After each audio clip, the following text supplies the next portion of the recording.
giving you the real from A to Z surrounding the Dallas Cowboys. News, updates, rumors, transactions, takes, and more. So strap up, Cowboys Nation, and start your day off with A to Z Sports. Live with Will Steele. 3, 2, 1. Here we go!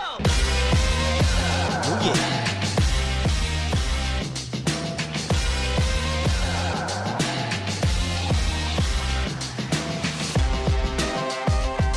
Good morning, good people.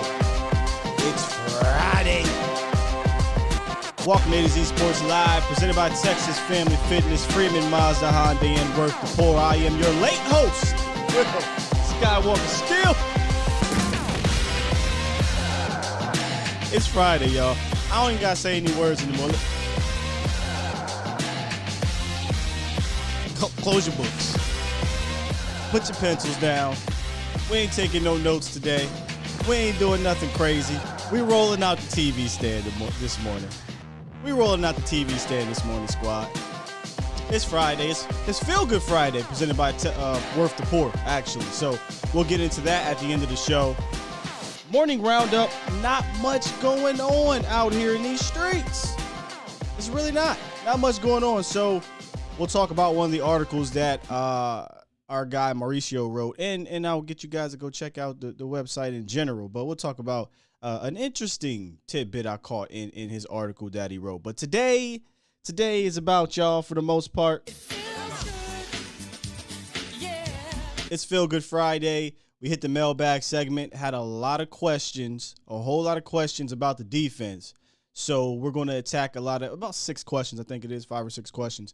And most of them are about the defense. So we'll attack that this morning. I appreciate y'all for dealing with my lateness at this point, you know.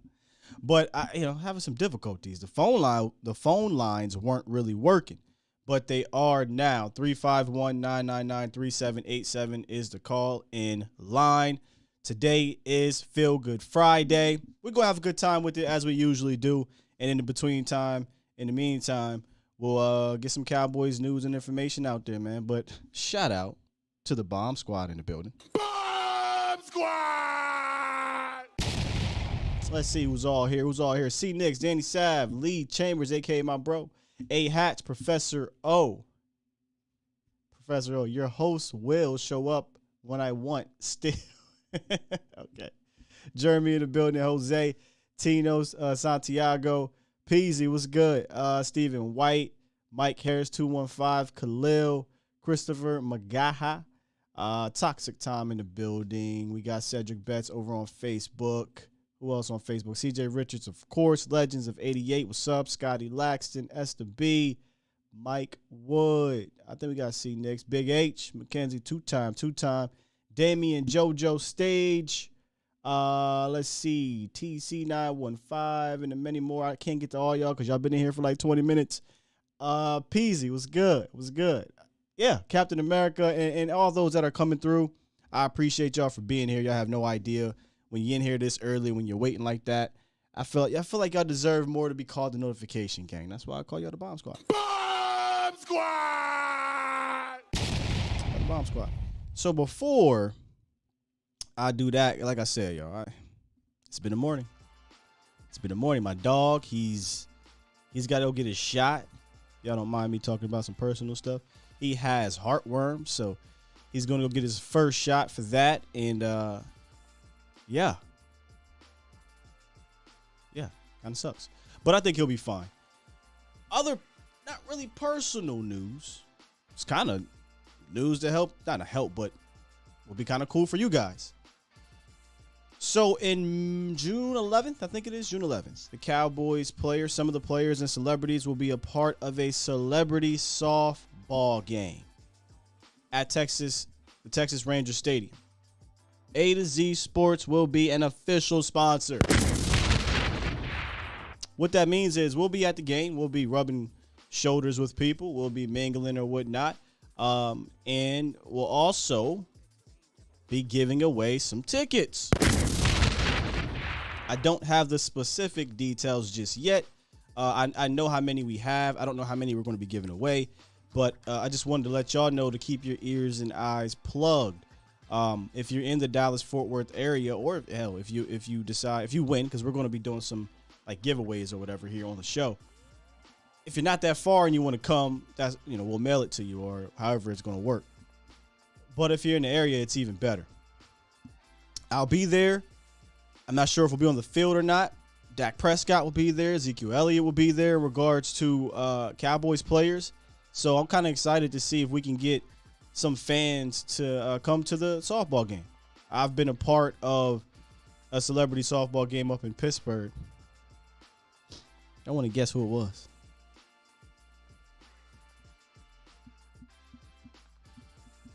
Antonio Brown.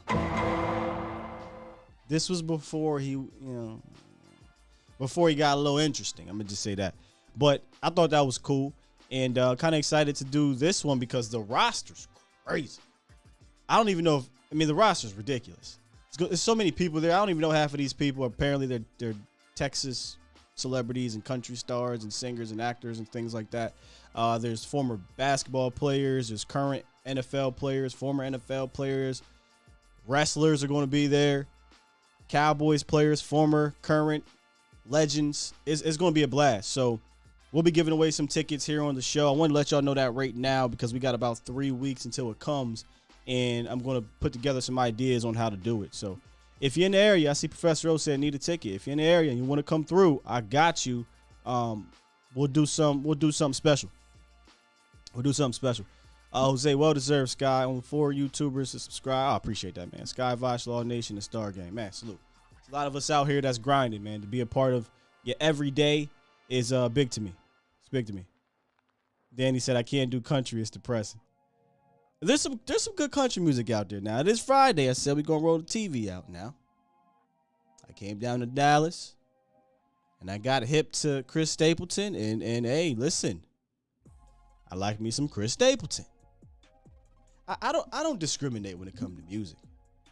My lady would straight up tell you. I can listen to all kinds of music if it hit me. You know what I mean? All kinds. But all right, let's get into this roundup. Again, it's not any news. It's just something I saw on A to Z Sports Dallas.com that I want to point out.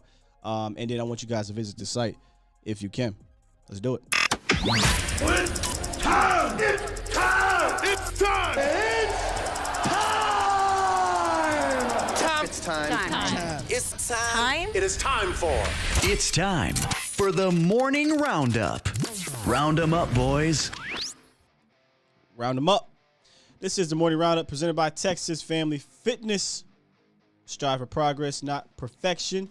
More than just a fitness club, we provide the tools, support, and resources you need to achieve your goals. Another cool thing about giveaways, I'm probably way ahead here, but at some point, we will be giving away a signed football by Ezekiel Elliott on behalf of Texas Family Fitness. So shout out to TFF. Visit any of the 13 locations in the DFW area or hit up TexasFamilyFitness.com. Like I said, man, not a lot. It's been dry in these Cowboys streets. So when it's dry like that, hey, go hit up A to Z Sports Dallas. Our guys over there do fantastic work. They put together fantastic articles, and it doesn't matter if it's dry or not. Kind of like here. If there is no news, we will still have a quality show. I will still put together a quality show for you. And one of the articles was Mauricio's article from yesterday. NFL analyst backs up Dak Prescott Cowboys with promising insight. So I got to read. Cynthia Freeland, I believe she is a analytics expert. And I usually see her when it comes to fantasy. But she has some interesting little nugget here. I'm going to read this quote. He says, in her analysis, Freeland pointed out Dak's performance as a driving force behind her bullish stance on the Cowboys offense. She has Dallas as a top 11 offense. Quote, Dak Prescott averaged a career low 2.75 seconds to throw and tossed quick passes at his highest rate in the past 3 seasons, 42%. The quick throws under 2.5 seconds did work to help him escape pressure, as evidenced by its career low 28.9 pressure rate, and drove a career high 107 passer rating on short passes, which is 4th in the NFL. He also ran away from would-be pressure and earned a 116.8 passer rating when on the move, best in the NFL. A lot of numbers there. If you want to get this full article, I highly advise you to check it out. You can. It's on A2ZSportsDallas.com. Very interesting stuff, because you know what it did? It kind of confirmed what a lot of us saw, right? Kind of confirmed offensive line wasn't the greatest. It wasn't the greatest, y'all. Now, that doesn't necessarily mean everything is put on them, but that's kind of where it starts. And maybe that's exactly, not maybe, that is exactly why the first pick used for the Cowboys was an offensive lineman. So check that out on A2ZSportsDallas.com. Quick roundup for y'all this morning. Quick roundup, and we'll get into our mailbag. Now, before we do that, we got the Macho Man, Danny Savage, on the horn early. Listen, you must have had 3-4 cups of coffee. You don't usually call in this early, Danny. What's good? Good morning, Sky. Good morning, Sky. Now I'm on my first cup. Oh, okay. My first cup. Okay. Getting ready for the gym. Now, I heard you. Listen, I know you're from Texas. I'm not from Texas. I know you're into wrestling. I know you're from You're from Pennsylvania. Yes, you're sir. From PA. Yes, but sir. Now you're in Texas. Yes. Don't call me sir. I work for a living. That's what old people say. Hey, it's the respect in me, you know? Respect my elders. I know. But check this out. I'm not that old because I'm making a comeback. The season will be in 2023 because I missed the 2022 season, but semi-pro football at the age of 49. Wow. I got something to prove. 40, but let me write. let's talk 49 wrestling. Yeah, I'll be 49. And you playing semi? Boy, hey, listen. Be careful. There's older than that. There's older than that out there. You listen, I need a goal. Somebody has a goal, so that's my goal. I can dig it. All right. First, we're going to talk wrestling real quick. You got to check out the Sportatorium. It's probably not there no more. It's in Texas. Is it Texas? Look up in Texas. It was World Class Wrestling. It was the original World Class Wrestling. It used to come on Channel 11 at 11 p.m. on a Saturday night. And you can Google this. Okay. The numbers blew away Saturday Night Live. This was when Devon Ericks. It was like the Devon Ericks were there. Gino Hernandez. But all the big Kamala was there. All the big guys. Ooh, you gotta look it up. And then there was 5 brothers, I think, and they all passed away. Devon Ericks. Yeah, pretty much. Yeah, it pretty much killed the territory. And then they wanted them to go worldwide with TBS, but the father was like, "My children can't go worldwide. Maybe nationwide, they can't go worldwide." So that pretty much killed that whole territory down there. And I say Vince McMahon ruined wrestling because once you own everything and there's nowhere to go, he kind of killed it. All right, now we're going to talk a little football. I'm gonna let you have that one. Identity. Mm-hmm. I don't think our offense doesn't know if we want to be a running team or a passing team. I agree with what you were saying about last year. Last year Dak was running for his life. And now Zach missed the first game. But let me ask you a question. The second game of the year, is our offensive line this year better or worse than last year? I don't think people are going to say worse because of people believe Connor Williams is going to be Connor Williams in his 4th year is better than Tyler Smith in his first. But I think if Tyron's there, right, Zach is there to start the season. I like Terrence Steele at right tackle. Looking at Biadasz in his 3rd year, I think the offensive line, if healthy, will be okay. I'm not worried about the starting unit of the offensive line, Danny. I know that might sound like, man, you a homer, but it's not the case. I just really believe in the tackles when they're healthy. I believe in Zach, and I think Tyler will help out. Listen, and I'm not bad-mouthing Tyron because he's an old pro, sure. But Tyron hasn't been healthy in 5-6 years. Now once you talk, Once you start talking about the Tyron health, should have bro, I'm retired. with you. Tyron should have retired 2 years ago. I'm sorry. Watch the San Fran game. Yo, Dak, your $160 million quarterback is coming off a leg injury, and he was running for his life last year. Listen, I say the good, I say the bad. Right. I'm not bad-mouthing Tyron. He just has a lot of years under him. A lot of years, a lot of games. So, Dan, listen, there's no shame. There's no shame in getting old. Listen, I hear you because that was me after the game. If you go back to the episode, it might have been like 2 episodes after the playoff game. I kind of was pissed off at Tyron Smith.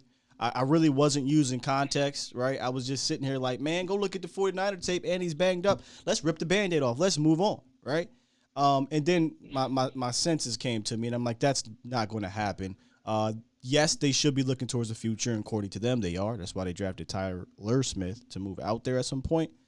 But when healthy, Tyron Smith is that dude still. I don't think he was healthy in San Fran, to be honest with you. How long he remains healthy, that's another question. Listen, if you can agree that you can expect Tyron for 8 to 10 games, then if you can live with that, that's fine. So either Ball better step up, or Walesko. I think they're going to look to redshirt Walesko. I don't like. You listen. We all know Tyron's not playing 17 games, and I'm not even talking about a playoff game. He played at USC. He came into he's a young age, but he came into the NFL at 20. So he has like 11, 12 years under his belt already. Like I said, there's no shame. Somebody need to give him some HGH. Just give him HGH. At this point, what doesn't matter, bro? You're Hall of Fame. Let's see if we can get away with it for a year, and let's see what we got, bro. Let's give him some HGH. And I just listen. Is Balco still a thing? That kind of money, is it called Balco? Still a big thing. Balco was. Yeah, is it still a thing? Balco was juice, but it was an undetectable juice. That's what I'm saying. Hit up A-Rod. It was like synthetic. Oh, listen, there's so much. I'm not even gonna get. I know. Don't get into it because I watched a couple documentaries on it. It is wild. You ever see the documentary on Romanowski? What he used to do? He used to inject cells from a sheep. This is what Romanowski was doing. He was badass though. But still, and Romanowski used to walk around with a fishing tackle box full of vitamins. And he's also really big into the CTE, like trying to stop that and stuff like that. Yeah, I bet he is, because he probably got it his damn self.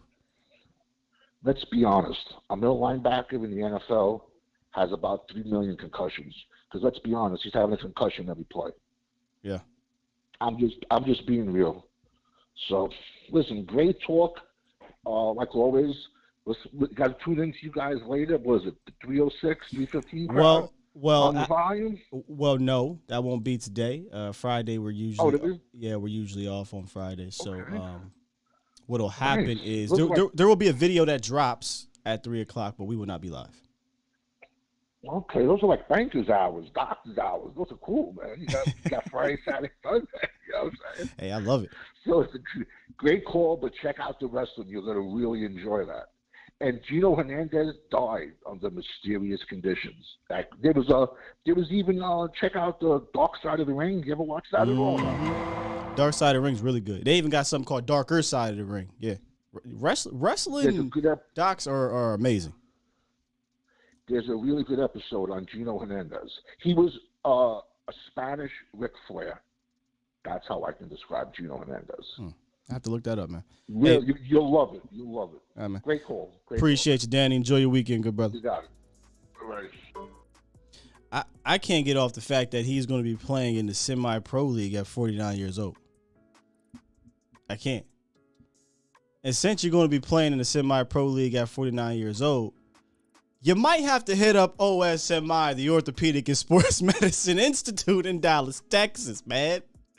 You know, you might be getting banged up. Let me tell you about OSMI real quick for those who are playing in semi-pro leagues at 49 years old. They are in arthroscopic and robotic assisted orthopedic surgery, foot and ankle surgery, sports medicine, physical therapy, and a ton more is what they provide.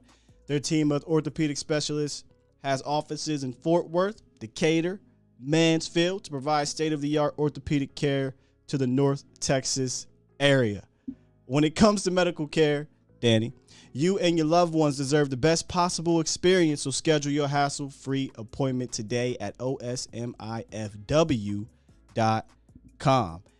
I'm just saying, we had Doc on here.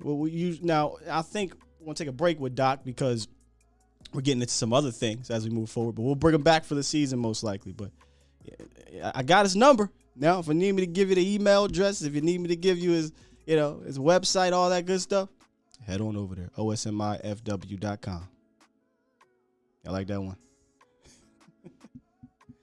Paul said, look at Terrell Owens.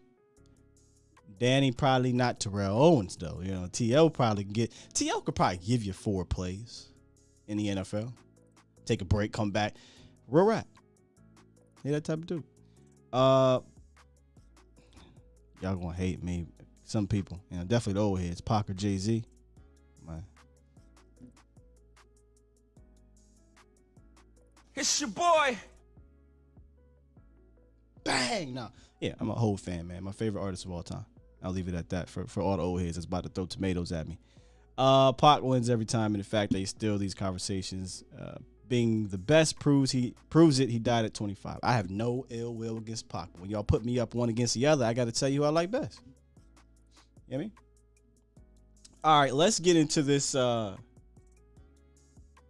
mailbag here. The mailbag is very interesting today because, like I said, it's very heavy in regards to defense. First up, we got Nick Mims, DC4L, over here on YouTube. Salute to Nick Mims. He usually is in the chat. He might be in here today. Who knows?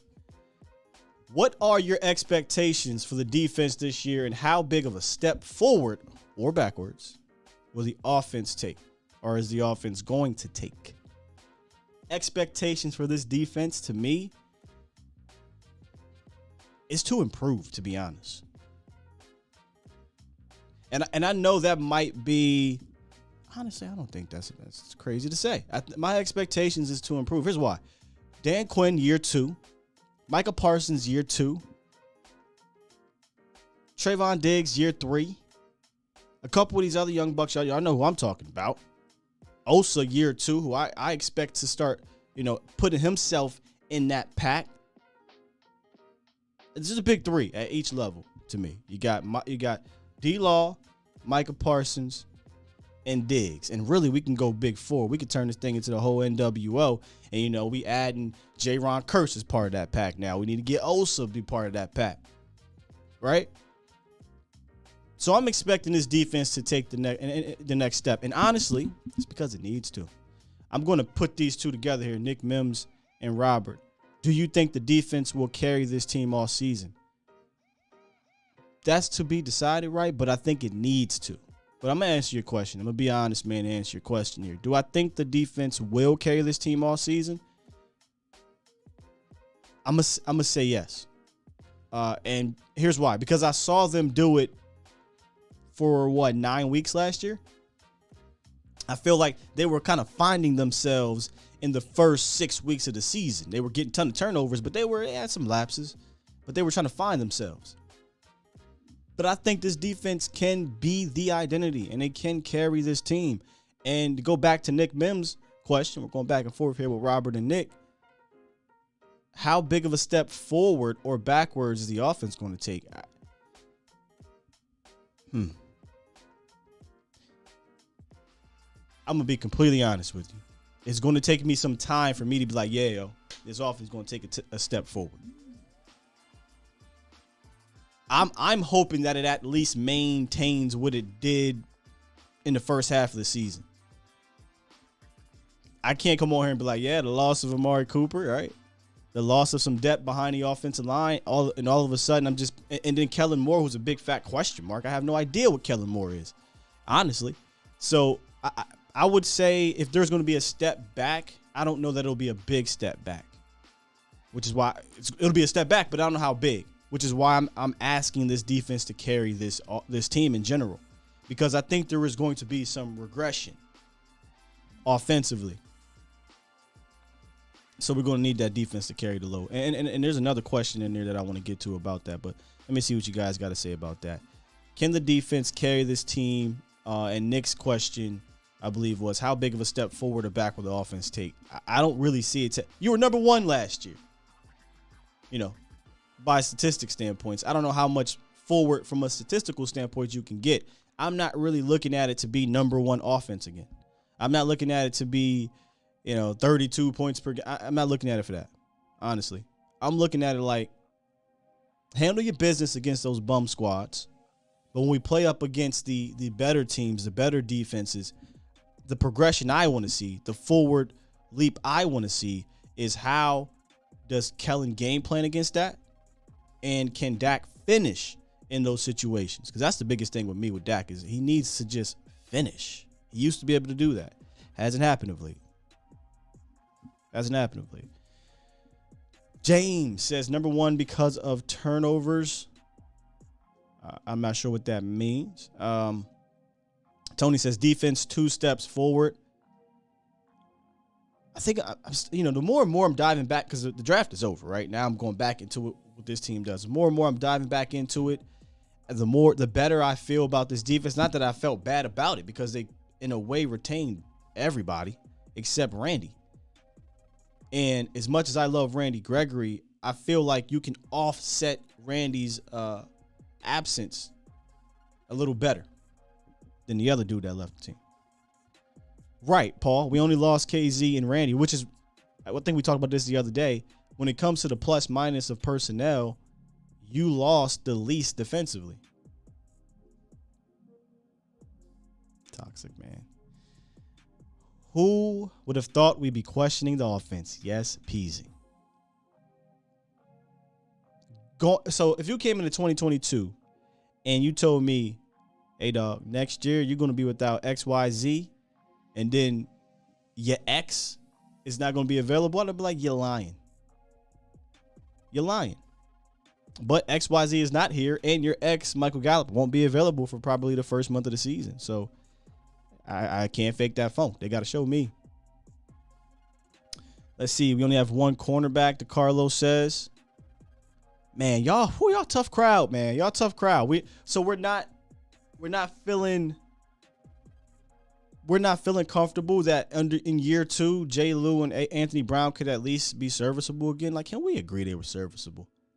I'm not going to call these dudes Pro Bowlers and anything like that, but they were at least serviceable. At least. Look, Brian, you lost Keanu Neal. Hey, look. It is what it is. It is what it is. It is what it is with him. Your go said, I definitely trust Quinn. That's honestly, and I said it before, my fandom may be getting in the way with trusting Dan Quinn, but he's giving me that. He's giving me that trust to do so. All right, so let's get back into the mailbag. I want to get to this CD Lamb question real quick from the Supreme Joey on Instagram. He says, all right, so this is a loaded one. What kind of impact do you think CD Lamb will have, and how will Gallup's absence affect his performance through the first couple of weeks? What kind of impact do I think CD Lamb would have? Is going to have? I think he's going to have a massive impact. A massive impact because he has to. Right?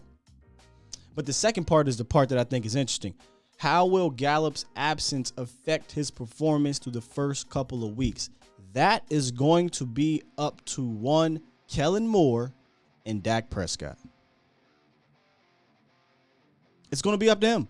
Now, does CeeDee Lamb have to clean up the drops? Yeah, he does. That's really, in my opinion, the top thing that CeeDee Lamb has to do. I think going into year 3, he'll be a more mentally mature football player. When I say that, I'm not saying he's an immature person, player, whatever, but the more you play, the more mature you get, you understand nuances of the game, et cetera, et cetera. So I think being wide receiver 1, having now will be a year and a half of chemistry with Dak, I think all that stuff will start clicking a little bit better. We saw last year there were some issues with that. But we also saw last year that they clicked. I'm going to keep saying it because I think people just want to gloss over the fact my man had 1,100 yards and 6 touchdowns as the 2, sometimes third person my man was looking for. Now will be number 1. Yes, Cowboys Nation, he'll see some double teams. Yes, he will be game planned against. And that's why I believe it'll be up to Kellen Moore and Dak Prescott to make sure they continue to still get him involved. He's not some poop route runner either, though. Like, Lamb can still route you up. Is he Amari Cooper? No, I ain't Amari Cooper, but he's a smooth route runner. So, for me, the Supreme Joey, appreciate you. How will Gallup's absence affect his performance through the first couple of weeks? That'll be up to the coaches. That'll be up to the quarterback.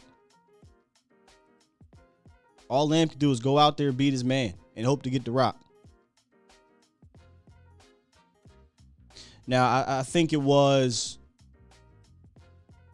Bobby Wagner on 105.3 Fan who said, there may be an identity shift offensively, so that'll be interesting to see. But I'm hoping there's an identity shift in how we get our best players the ball. I'm hoping that is the identity offensively, not this whole system crap where, hey, we're just going to let the defense dictate what happens to the Dallas Cowboys offense. I think that's poo-poo. That only works against these bum squads. When you go up against smart defense coordinators and good defensive teams, they'll take away that crap. So CD Lamb, it's for me, and this may be me being bullish on CD Lamb. I believe in the dude as a wide receiver 1. He hasn't been one yet. I think he has the talent to, but now he has the ability to show it this year because he's going to be counted on. He's going to be counted on early. Ain't no hiding CD Lamb. Like he has to be that guy. Does he have to be the guy in the slot? Nah. I think he can still get busy outside. He did get busy outside last year, but he did it with Amari Cooper out there. Let's see what you guys got to say. Saw big numbers here from TC915. Woo. 98 receptions, 1,325 yards, 9 tutties, book it. And add another 140 rushing. You're real confident in Kellen Moore getting him the ball in that manner, in the rushing category. Chris says, Tolbert reminds me of Gallup, which is a good thing and maybe a bad thing. Nah, Chris, that's not a bad thing. I think I want to say only thing. I would say the biggest attribute they share is their ability to get the ball in the air down the field. Other than that, I personally think that Tolbert is coming into this season a little bit more polished than Gallup was as a rookie. Probably because he played for like 5 years in college or something like that. It seems to just be a more mature wide receiver than Michael Gallup. There's a story I think Gallup tells in his second season or something like that where he says, it really didn't click for me till way late in the year when I kind of went under Allen Hurns' wing. Remember, that was a rough season. We didn't have a good receiving core until, Amari Cooper came. So I think there's a story out there. You can go look it up. Gallup talked about how Allen Hurns meant a ton to him and his development towards the end of the year because he kind of just went under his wings and you saw it click at the end of the season. I don't think it's going to take that long for Tolbert. Right? Like, I think Tolbert is just a more mature, again, I use that term, wide receiver coming in than Gallup was. But I agree there is some similarities, and I think it's the deep ball. Y'all in here fighting? Well, that's true too, Craig. It doesn't matter what our 1, 2, 3 wide receivers are. If the O-line cannot perform, we're in trouble. Sure. I just read off that statistic last year, which I did not know this. We just talk about what we see, but the actual analytics to it was a career low 2.75 seconds to throw, and he also ran away from would-be pressure at the highest rate in the NFL. Kind of wild when you see that. Michael H. Forge more. I'm putting it all on the head coach to get CD and the team going. It sounds like they want McCarthy to be more involved in the offense because they were a little upset that he was hands off. Which, again, man, I don't want to go back on this, but the whole hierarchy of how the Cowboys are ran is goofy to me. You tell your head coach, this is your OC. Don't touch him. Keep your hands off. He keeps his hands off for 2 years. Then you see things getting real weird. You get to the offseason and they say, Coach, well, what's going on with this offense? Oh, wait. Whoever installs it calls it. I ain't got shit to do with that. Then Jerry gets on there. He pissed. Oh, well, this year. Yeah, he's stuttering and buttering. And now he wants Mike McCarthy to be involved in the offense all of a sudden. So maybe that is something to it. Maybe Mike McCarthy will be more involved this year. I'm curious to see how that works because Mike McCarthy of old as an offensive play caller is not anything close to what Kellen Moore likes to do. So we'll see. Get your popcorn ready. Professor O gives CD Lamb 12, 50, and 10 tutties. I like it. I'm confident in my guy Lamb. Same here. It's really not Lamb for me, y'all. It's Kellen and making sure that Dak gets the ball to him. And I wonder. Remember in 2018, granted, different coordinator. I wonder if we see more of that, more of I hate to use the term force, right? But more of Dak featuring his wide receiver one because there isn't another guy like that on the team. In 2020 and 2021, you had 3 different dudes that can go off any given day. And in reality, nobody should really be tripping about it as long as the offense is moving forward. But when it's not clicking against the good teams and your best wide receiver or players are not getting the ball, that's when we kind of have a problem with it. Because think about this for a second. If the Cowboys went through the playoffs, at least got to the NFC Championship game, and Cooper was a factor in doing so, nobody would care about his 800 and something yards that y'all love to throw out there to say that he wasn't productive. Nobody would care. Got something flying around in here.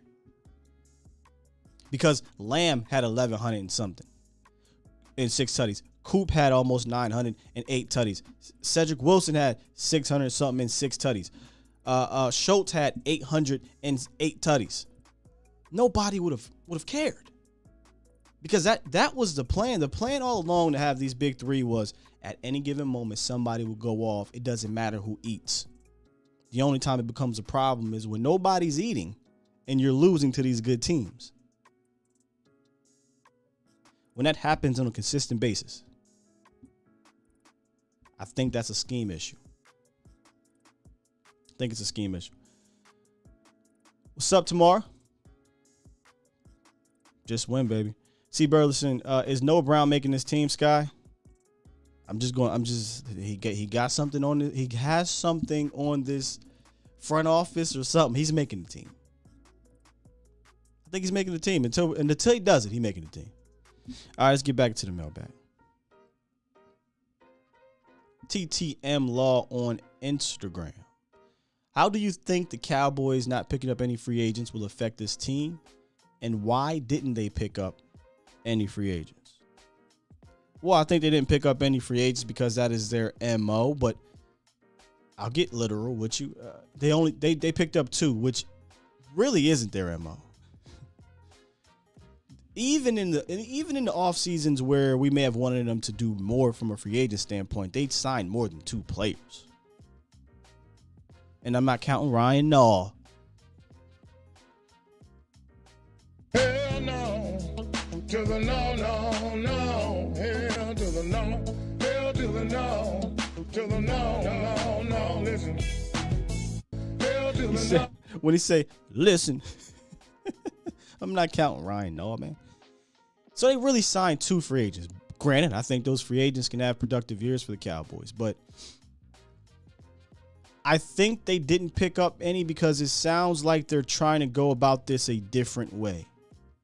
Meaning they let their own free agents go test the market and brought some of those guys back. And our John called in from Portugal and was like, hey, man, I think what they're going to do is just go into the draft with these holes, draft them, draft the players, and then whatever they don't fill, they'll sign guys in free agency. Yeah, I mean, I sure hope they do, right? So, but I do think that's what they're going to do. So I think you'll see at least one or two more players get signed here before the season. Now, what's the effect on them this year? That's to be decided. That's to be decided. You know what I think the effect will be? It won't be from the Cowboys not signing players. I think it'll be from what their counterparts did in bringing in play. Will their opponents, Philly, they went out and signed players. The Rams are always doing this and doing that. Other teams, AFC, will the league, having done what they've done,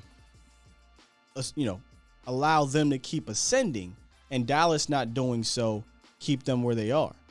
Because think about it, if Dallas remains the same, in theory, you're like, okay, I mean, I guess that's cool. But it's not if other teams surpass you. So how will it affect Dallas?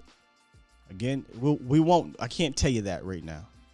I would have loved them to bring in better players, more proven players to help, especially when I'm the type of that's not looking into 2024, 2025. I'm trying to win now. Go get me guys to help me win now.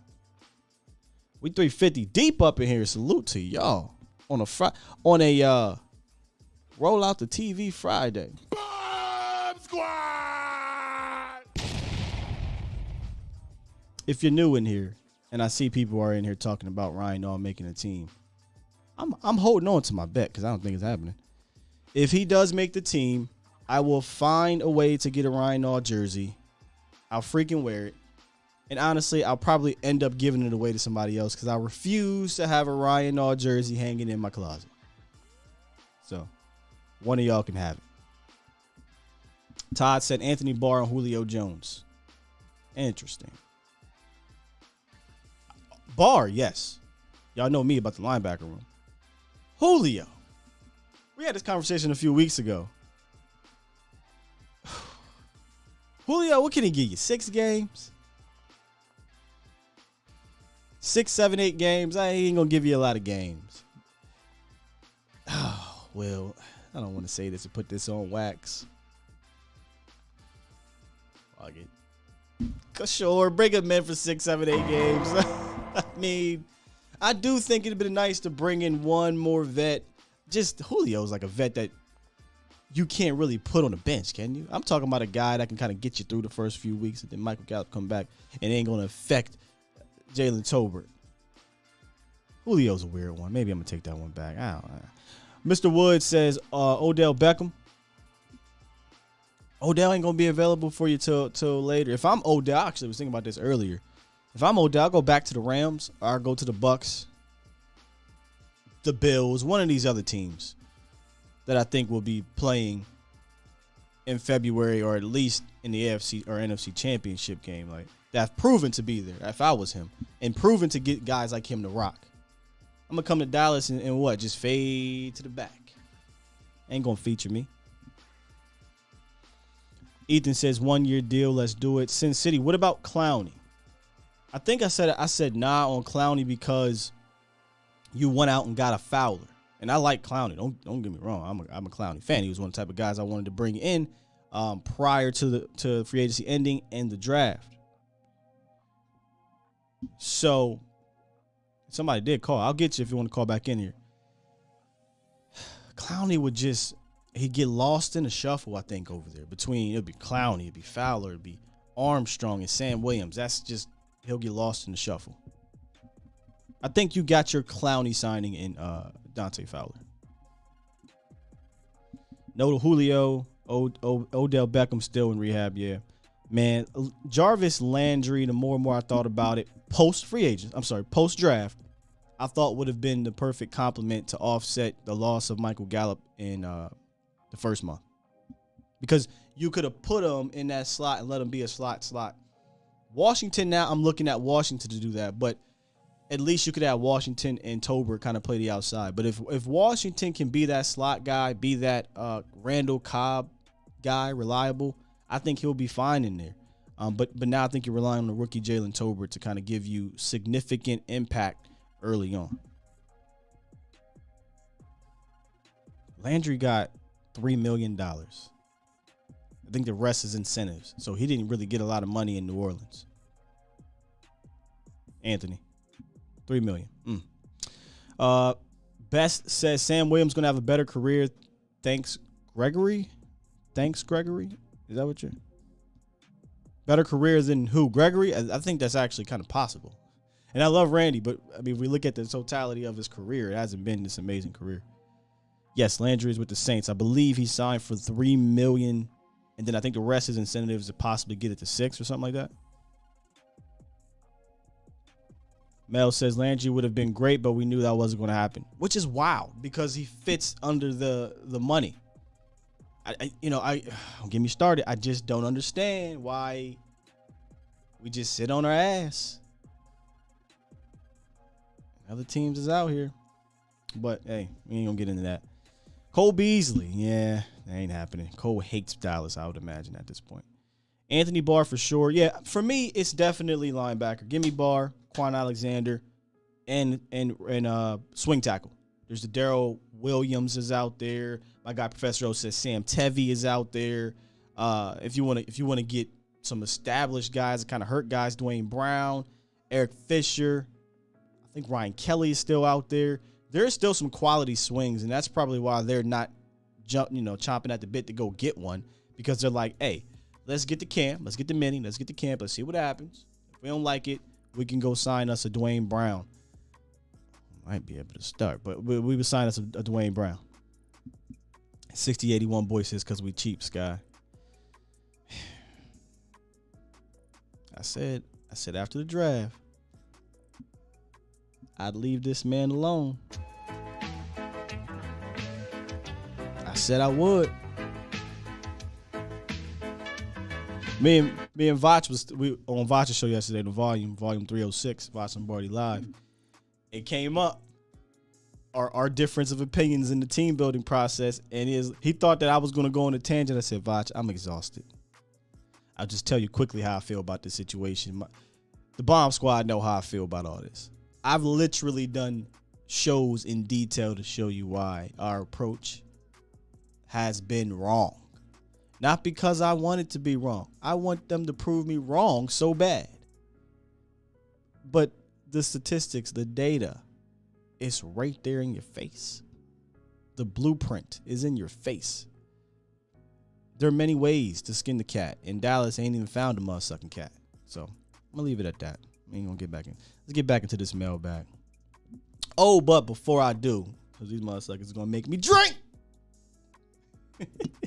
Feel Good Friday presented by Worth the Poor. Make sure y'all hit up Worth the Poor in the colony of Texas. It's a luxury liquor store, family owned and operated. Whether it's game day, whether it's the draft, whether it's a fantasy draft. If you're in the North Texas area, they will deliver the liquor, the beer, the whatever to you. They also got cigars in there. So hit up worththepoor.com, or you can download the app Worth the Poor, put in a discount code ATOZ Sports, and you'll get 5% off any of your orders $20 or more. That's worththepoor.com. All right, let's get back to this mailbag. Oh, these two here, I got to combine, and this will be it, and we'll jump back into the chat, to the phone lines and whatnot. But I've got to combine these two. First of all, OG Pimp Larry Ward Sr. My man said, you're going to answer one of my 1711 questions. Or the Cowboys going to use 12 personnel package? We'll go with that. Or the Cowboys going to use Tony Pollard more in the run game? Is Kellen Moore, Mike McCarthy going to have counter play actions for the run plays and passing plays? OG Bobby Brown, Larry Ward Sr., I got you. Got the pimp hat on. And I'm going to go ahead and combine CLB Tell on Instagram too. Do you actually think that Tony Pollard is better than Zeke overall? Y'all love that question.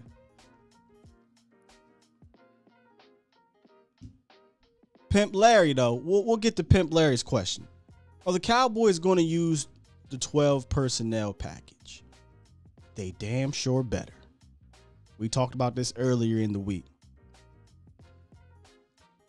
They were third in the NFL between weeks 1 through 7, I think it is. Or 1 through 8. Yeah, 1 through 8. Third in using it. They had a very high success rate in doing so. Rushed for almost 6 yards per carry. In the season, in total, they've only given up 2 sacks out of 12 personnel. And when you don't have Michael Gallup early in the season, it is going to be paramount to use it. And you went and got a tight end that is going to help you on the other side. In order to be a good running team and a good 12 personnel team, tight ends is going to have to help out. And that's why they went out and got a blocking guy that they hope to develop into a pass catcher down the road. But are the Cowboys going to use Tony Pollard? Well, Pimp Larry, I sure as hell hope they do. I sure as hell hope they do. And I'm going to answer the other guy on Instagram. Do I think he's better than Ezekiel Elliott? I think he does things better than Ezekiel Elliott. I've said this plenty of times, Cowboys Nation. They complement each other so well. So well. Do I want Tony Pollard running on 3rd and short? No. Do I want him banging in the goal line? Nah. I don't. Do I want to run him up the A gaps and B gaps all day long? Not really. I like to get him in space. Do I want Ezekiel Elliott catching out the backfield? Nah. Do I want Ezekiel Elliott on the edges all day? Nah, not really, even though he can get you something. You don't want Zeke doing these kind of plays right here? Wildcat, nah, but I'll take him blocking. So I just think they complement each other well. I'll say it. I've said it for the last 2 years. Tony Pollard and Ezekiel Elliott are better than Tony Pollard or Ezekiel Elliott. Period. Joseph says Zeke is back to his rookie condition. Yeah. He'll come in conditioned. He'll come in healthy.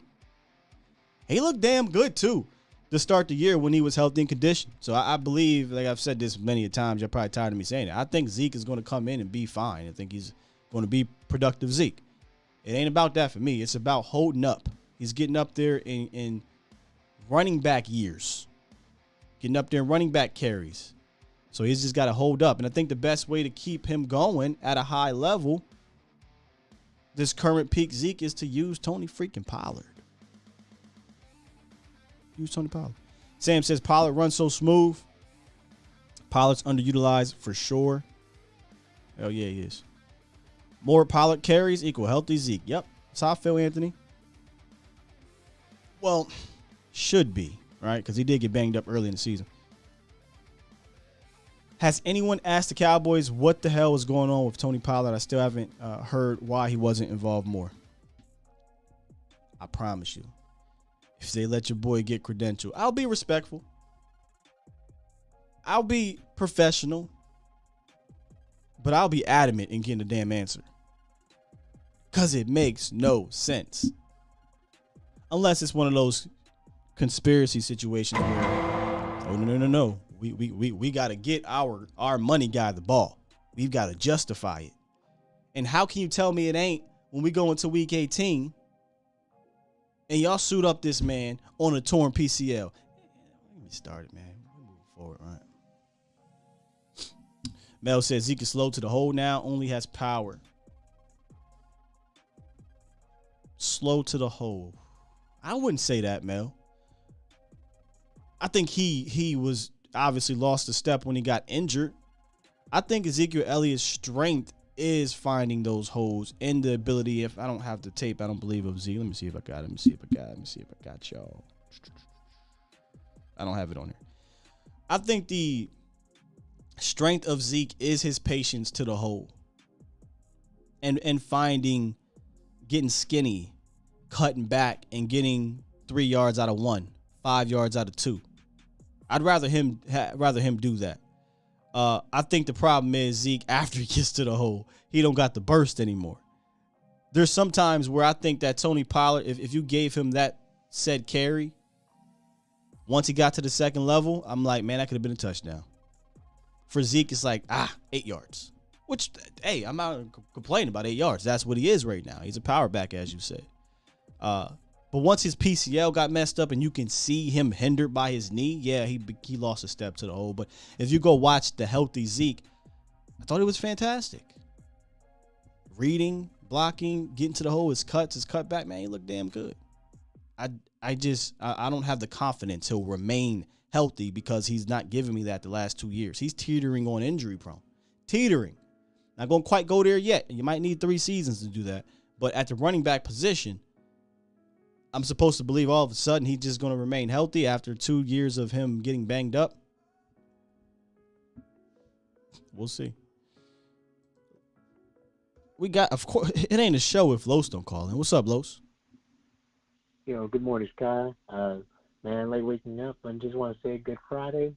Just real quick, man. Hopefully, what's your outlook for Zeke? Like, what do you think is a good season for Zeke, in your opinion?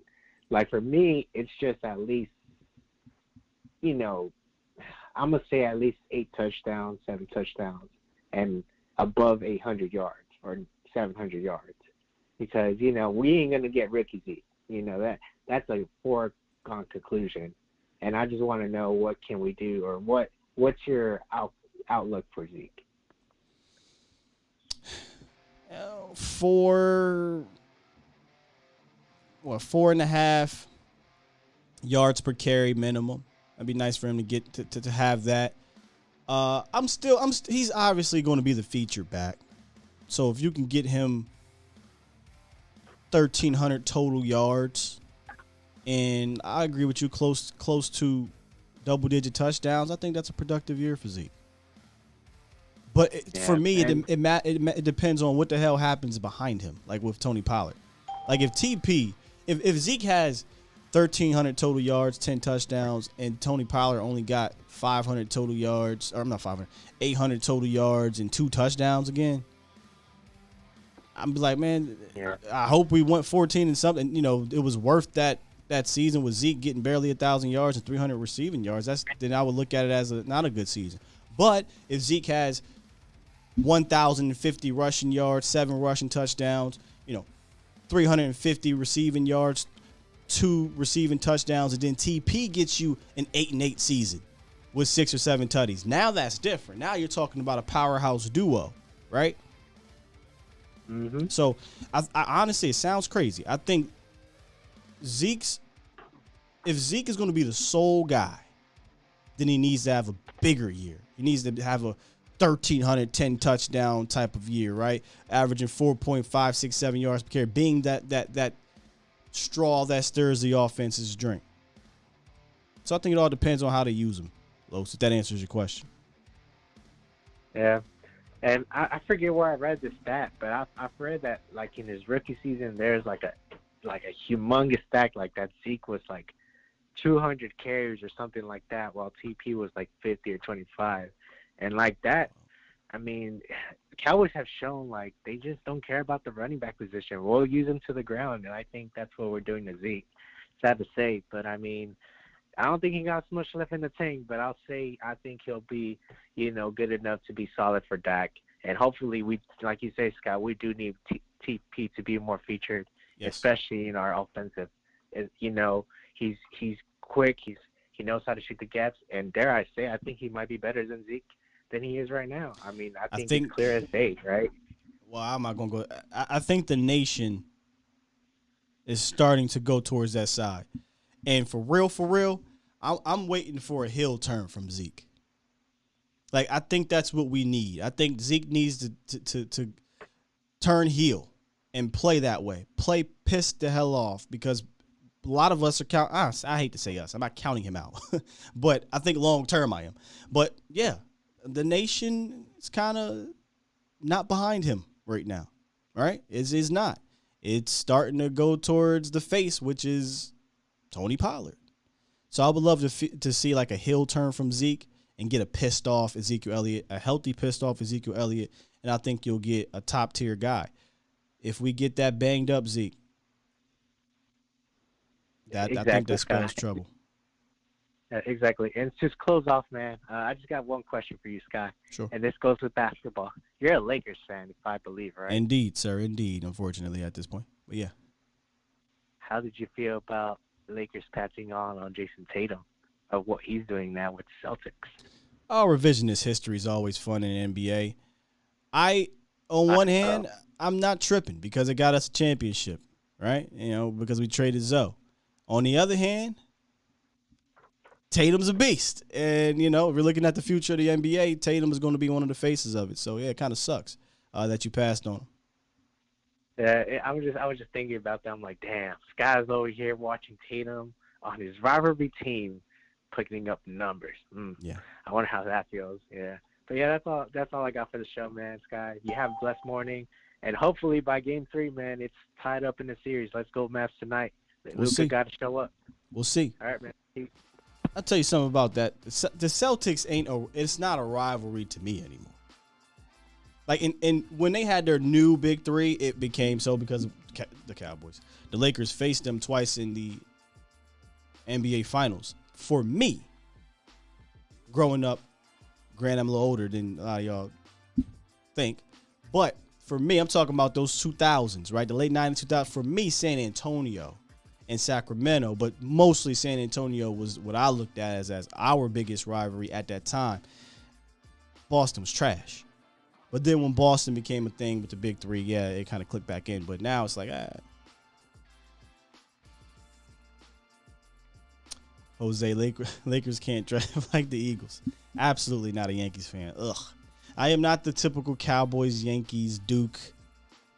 I know that's a thing, right? Well, if you're a Cowboy fan, you got to be a Yankees fan, and you got to be a Duke fan, you got to be a Lakers fan. And it's not me. All right, we got a couple callers. I think we got to the last set. Get to the last question from Larry, Pimp Larry. Is Kellen Moore and Mike McCarthy going to have any counter play action plays? They've got them. They've got counter plays. They kind of stopped using them towards the end for whatever reason. All right, let's go ahead and just round out this show with the calls. It's starting to get crazy, so let me go ahead and lock these things up. All right, we got James in the house. What's up? Yeah, Mr. Unpopular Opinion, back at it again.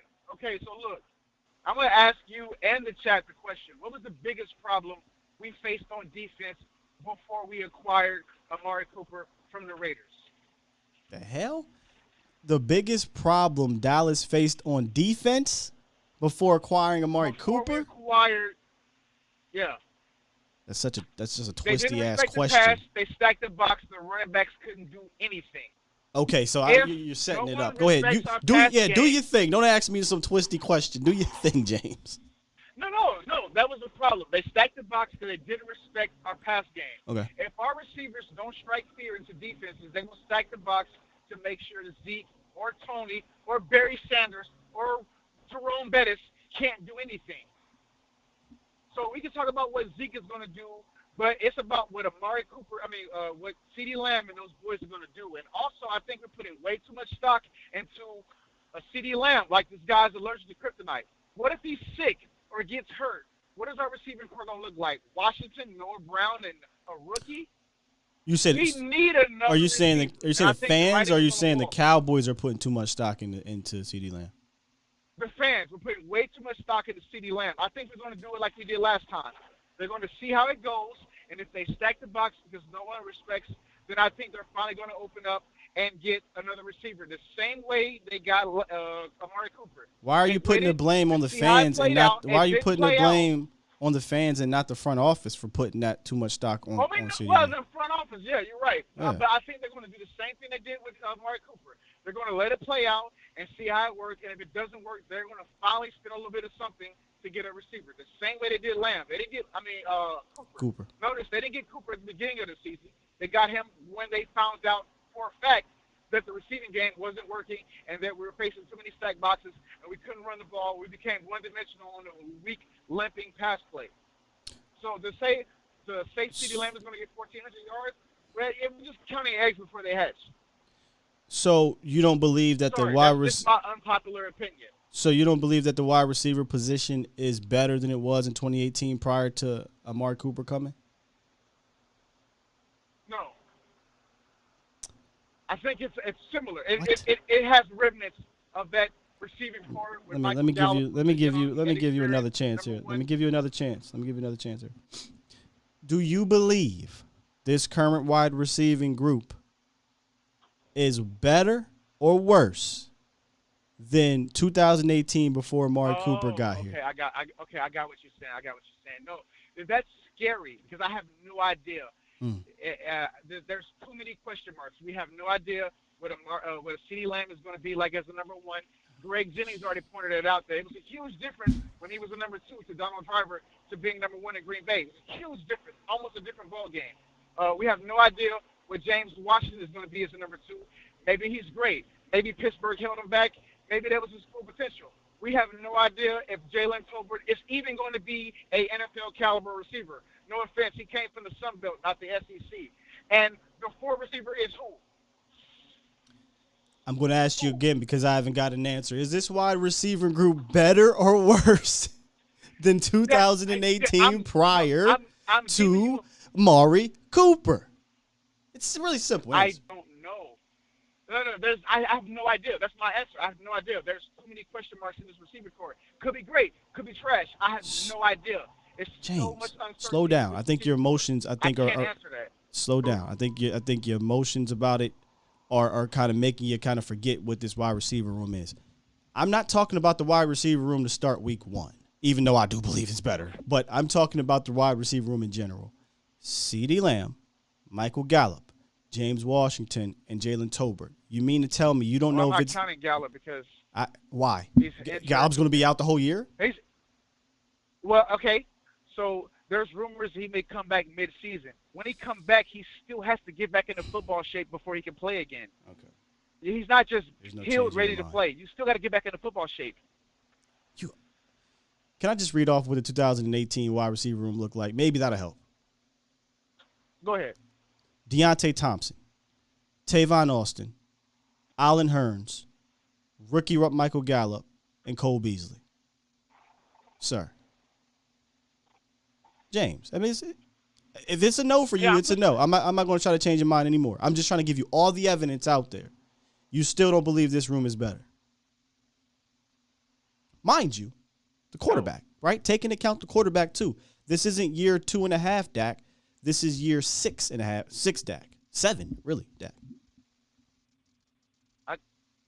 I don't know. It's okay. I'm not going to try to change it. I just want to give you all. I just want to lay it all out there. You don't believe it yet. You're not sure, and that's your opinion. I mean, can we admit though that we're counting eggs before they hatch? What eggs are we? Especially throwing Jalen Tolbert into the mix. Can we admit that we're counting eggs before they hatch? What eggs are we? Or when you say we, I mean. Yeah, what do we hatch? Us as a fan base. Us as a fan base. Can we admit that we're counting eggs before they hatch? I'm not going to say we're counting eggs before we hatch. I think we are putting pressure on the Jalen Tolberts of the world early on to be impactful. I think I said that earlier in the show. I'm not predicting it. Sky hasn't predicted any astronomical thing about this offense yet. In fact, somebody asked me, Scott, do you think it's going to be a top 5 offense? I said, I don't believe that right now. Top 10, maybe, sure. But they got to prove it to me to be top 5. When last year, if you'd asked me that question, hell yeah. Without hesitation, I would have said yeah. So I'm not putting eggs in any basket. So I'm trying to figure out what basket or eggs you're referring to. Are you saying this? People are saying the offense is going to be this amazing offense, and that's what you're getting at? I don't know. There's just too many question marks. We don't know how Lamb is going to play at number 1. We don't know what Washington's ceiling even is, but we don't even know if Tolbert is an NFL caliber receiver. A lot of players come out of college looking like hot shit, but it just end up being shit. I mean, you're not wrong. We don't know how any of these dudes are going to play, but at least we got evidence that James Washington is a productive receiver in the league. Evidence that CeeDee Lamb has. I mean, it sounds like you're just really down on Lamb. which is interesting. I'm not down on Lamb. I'm saying he's LeBron James of the 2007 Finals. Is in that receiving room. Yeah. That's what I'm saying. Yeah. Lamb is an awesome receiver. Even though I'm a Longhorn fan, so I hated him in college. Yeah. But he's an awesome receiver. Again, like I said earlier, James. LeBron James 07 Finals. Like I said earlier, I don't think it's Lamb that we should be questioning. When you said I don't know how Lamb is going to play, I do. I think Lamb is going to go out there and make himself available every play at a high level. That's not an easy thing to do without someone next to you. Even a rookie, Randy Moss, had a Hall of Famer next to him. You got to listen. And this topic here gets you. I get it, man. I feel you because I guess a lot of fans are putting the crown on whoever. It's not up to Lamb is what I'm getting at. It's up to Dak Prescott and Kellen Moore to make sure he is involved because Lamb is not the only motherfreaking receiver in the NFL that is going to get attention every game, right? And other teams still seem to find a way to get those guys the rock, right? We act like it's impossible. Oh, my God. They're showing attention to so-and-so. It's possible to still get off. Hold on, real quick. I don't mean to cut you off, but treat me right now like I'm a defensive coordinator. Sure. Right? And you're Kellen Moore. Okay, look, I'm going to put 3 players on CeeDee Lamb every single play. Tell me how you make me pay for doing that. You're not going to do that. No. Tell me how you make me pay if I did do that. Oh, you can move him around. You can move. If you're talking about getting CeeDee Lamb involved, you can move him around. You can put him in the slot, right? You can motion him like they did a lot of the times with Amari Cooper last year. And if you want to be honest, if you're going to literally put 3 guys on CeeDee Lamb every play, the middle of the field is probably going to be open. I can throw it deep to Jalen Tolbert. James Washington's a yak monster. He'll eat you with the yak. That ain't going to happen. They're not putting 3 players on CeeDee Lamb. That's all I wanted to hear. Okay, so Washington's a yak guy based on what, the 730 yards he had in Pittsburgh? Based on off of his skill set. Right. How can you not? You mean to tell me he's supposed to perform with whoever? What is the dude's name from? I don't even know his damn. I don't even know his name. DeAndre, look at the terrible receiving.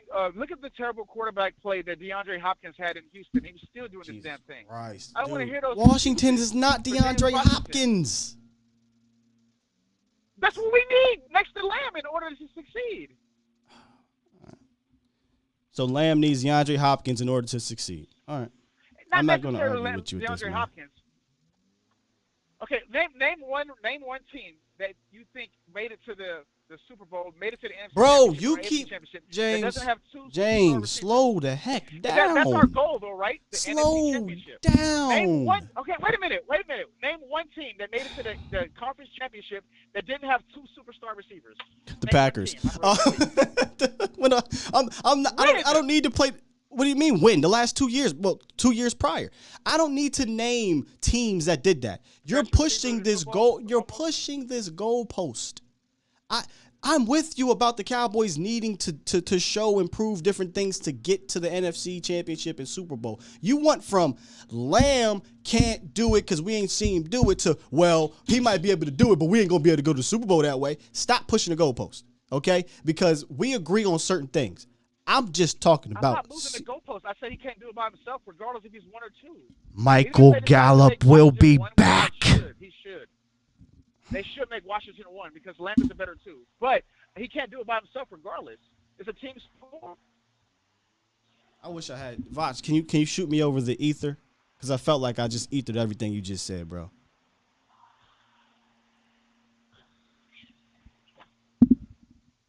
This was fun. Anything else you got, man?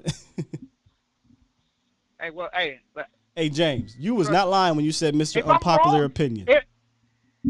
What? You was not lying when you said Mr. Unpopular Opinion. Oh, yeah. But trust me, feel free to rub it in my face if I'm wrong. I love being proved wrong. I'm going to be real with you. I have no idea what you may be right or wrong about. This conversation went to so many different levels. So, you go. Here's uncertainty. Okay, James, I don't want you to list it. Here's what I want you to do. You got me on these socials, right? Send me the list of things that you believe the Cowboys can't or won't do. That way we can revisit it later. All right? Okay. We'll do that. Okay.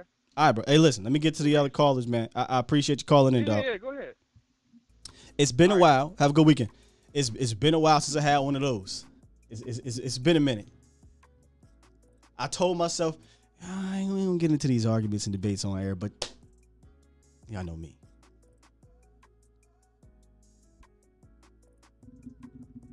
Jose Sky gonna troll you in his Ryan Nall jersey. Not happening. I'm giving that away. I don't want that damn Ryan Nall jersey. All right, let's see. I'm trying to see what y'all were talking about in here. I think the bigger question is who is better, Garrett or Moore? Big Sarge, nobody can do it by themselves. Yeah. If I can get, because again, sometimes when these happen, there's things that are said that gets missed. I don't disagree that Lamb can do it by that's not where I'm at with it. I put the pressure on the quarterback and the offensive coordinator to make it happen. And to dismiss Michael Gallup in totality, I think is wrong. Yeah, Michael Gallup's not going to be available for probably the first month of the season. But he will be available. Right? So when you have Lamb and you have Gallup, I do think you have two really damn good wide receivers to get busy with offensively. But it's going to be up to them to prove that Kellen, Dak, Lamb, Gallup can do it without Amari Cooper. I don't disagree with that. I just think they can do it. I think that Lamb and Gallup can do it. If you so Vach is in here spitting some. All right, if you 11 personnel and triple and Lamb, then we going to Golden Corral. Thank you. That's all I'm saying. Please triple CD Lamb with Tolbert and Washington out there. Please. Are you kidding me? All right, let's get to Zay, and then we'll get to we got LA on the horn. I'm not familiar with that number. What's up, Zay? What up, Sky? I told you I was going to try to get on here anytime I could, bro. You did, man. I appreciate you. No problem. That last call, that with all due respect, that was. But I'm gonna touch on it a little bit. Sure. I kind of understood where he was coming from, but at the same time, what I really, really think it is that a lot of our fan base don't realize that, like, you guys touched on Zeke and how you guys are saying that you want Zeke to kind of play pissed off, you know what I'm saying?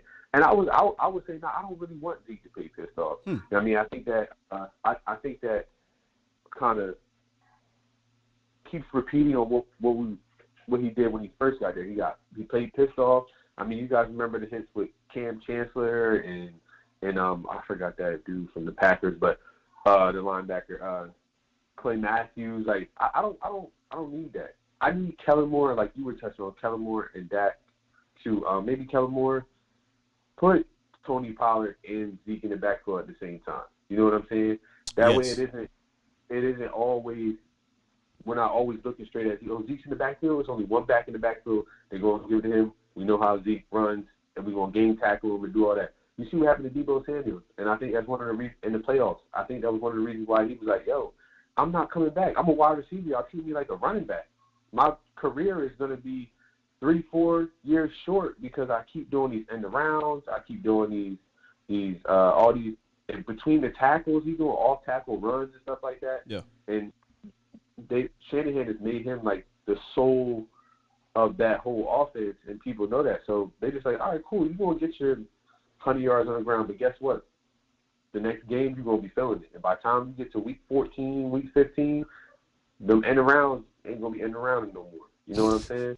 You know what I'm saying? So, I mean, he looked pretty good in week 19 against the Cowboys. Which is fine, but I don't know how long he can sustain that. You know what I'm saying? Sure. I think he even believes that, right? I think he came out and said, "Hey, listen, I'm not trying to do that." Apparently, that's the rumors. Like, the rumors are he doesn't want to do that a bunch anymore. And if he is, then you're going to pay me like a running back and a wide receiver combined. Exactly. But to go back to what you said at the beginning, you said you don't want Zeke to play angry. Maybe I used the wrong word, but a chip on the shoulder. I think that would be nice to see, because I think players that play with that edge and that chip on their shoulder with something to prove, if you have the talent to and the want to and the determination to, I think they usually have some special seasons. Yeah, you want fall forward, Zeke. That's what you want. Because that's what he was known for. You know what I mean? You want what, Zeke? Fall forward. Like he's going to push the ball. He was never like Zeke when his first probably about 2-3 seasons in the league. He was never falling back. Like if you met him in the hole, I don't care who you were. Like he was going to get that half a yard or that yard leaping forward. You know what I'm saying? Yeah. Which is fine, but I'll put it to you like this. I'm gonna use this analogy, right? When we drafted Micah, right? Everybody was like, "We're not one Micah Parsons away from a top 5 defense. Like we need a corner, we need this, blah blah blah." I mean, but people were completely overshadowing DQ, and DQ had a plan. And not only did he have a plan for Micah, he had a plan for that whole defense and how he wanted them to play, right? And even in the middle of the season, it wasn't even the middle of the season. I think it was like the second game or third game. D-Law went down, and he pivoted again. First game. He got hurt after the first game, yeah. After the first game, and he pivoted. You know what I'm saying? And he had Micah balled in. Micah hadn't played DN like that since he was in high school. You know what I'm saying? And he's telling him, and he took a year off. So he built up so much confidence and trust in him and said, look, Micah, you could do this. I'm going to show you you could do it. And it was in season. That's what you want from a Kellen Moore. You want a Kellen Moore to say, look, I got a plan for James Washington. I got a plan for Michael Gallup when he comes back. I got a plan for CeeDee Lamb. And I think when you see coaches put players in positions to make plays, that's when you get some of the fan base to be like, hey, look, you know what I'm saying? They'll feel confident. As you were talking about Kyle Shanahan and their usage, the whole time I'm sitting here thinking, if the Cowboys, if we had a Kyle Shanahan at offensive coordinator, I'd feel 10 times better. 10 times. Like, I get it, man. I totally get it that Kellen Moore has kept this offense as a top offense from a statistical standpoint.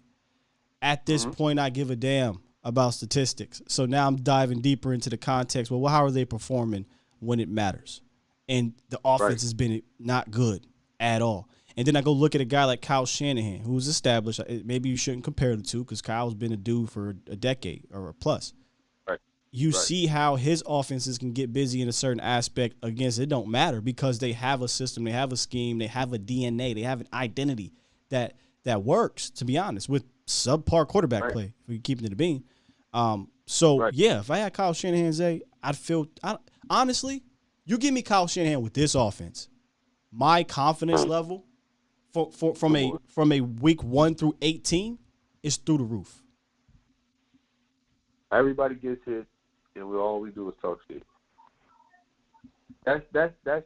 But I want teams like sometimes it's not the players. Like the players, for the most part, I feel like all the players on the field respect one another. You know what I'm saying? It's a player like a Ray Lewis or Ed Reed or somebody like that don't respect the other offensive coordinator. You know what I'm saying? Like I've watched a clip where Tom Brady and Bill Belichick had a scheme against Ed Reed. Do you remember? I don't know how old you are, Zay, but do you remember the 31? I just turned 31. So okay, so you might be able to remember when the Ravens came into the old Texas Stadium and whooped on us and closed that stadium. Do you remember what they were saying after the game? I don't. Okay, so let me tell you. You just said that, Ray Lewis and Ed Reed didn't respect the offensive coordinators. They literally didn't respect Jason Garrett. They said we knew exactly what these dudes were going to do. They were calling out the plays. They knew what they were going to do. They didn't respect them, and it showed towards the end of that game there. See, and that's what you don't want. I mean, when I can see sitting on my couch in the living room that most of the routes that are being ran on a typical in between the 30 and the 30 are all deep comebacks, shallow comebacks, crossing routes. I mean, it's not really hard. And you do that for 3, 4, 5 weeks. You know what I mean? I just think we got to get away from the whole, hey, we're going to let the defense dictate what we do. That sounds cute against these bum-ass squads. That's cool. Yeah. You know what I mean? But they got to get away from that and be a force again. Whether I don't give a damn if it's the run game or I don't care, Pat, whatever you need to do. Be a force and make teams respond to you as opposed to, oh, hey, man, what y'all want us to do today, Denver? What you want us to do today, Philly? Number 3. All right. What you want us to do today, Chargers? Go out there and take it, man. But, hey, Zay, fantastic call, brother. I got to get to this last one so we can go ahead and wrap the show up. All right, brother. Appreciate you. Have a good weekend. Let's get to 213 to close it out. What's up, 213? King Sky, what up, bro? It's Mel. Oh, bro, did you change your number? Because I definitely saved your number in here. I changed my carrier. see how you do me? And now they ain't even let me save the damn number, so I got to remember it. What's up, Mel? It's been a minute. Oh, damn. Man, what's going on, bro, man? I ain't tapped in with you in a minute, bro, man. Just wanted to get in with you, man. Man, that my bro said, I'm going to give you one more I'm going to give you one more chance. Is this wide receiver room better than 2018? I'm going to give you one more chance. Listen, you got two. Am I lying? You got 2,000-yard wide receivers in the room. The question was very, very simple. Is the room better? It's not your prediction of the room, not your prediction of what they're going to do. Is the room better? It's a very simple question. The answer is clearly yes. You have 2,000-yard wide receivers in the wide receiver room. Very simple question. I didn't even go back. I'm gonna pull it up, but I think I named all the wide receivers. But in case we I didn't. Allen Hurns, Tavon Austin, Cole Beasley, Deontay Thompson. Come on, man. Who played a ton? Come on, man. Who played a ton at early on? Come on, man. And the rookie Michael Gallup. Come on, man. Hey, Buchanan, Mr. Unpopular Opinion, I love you, dog.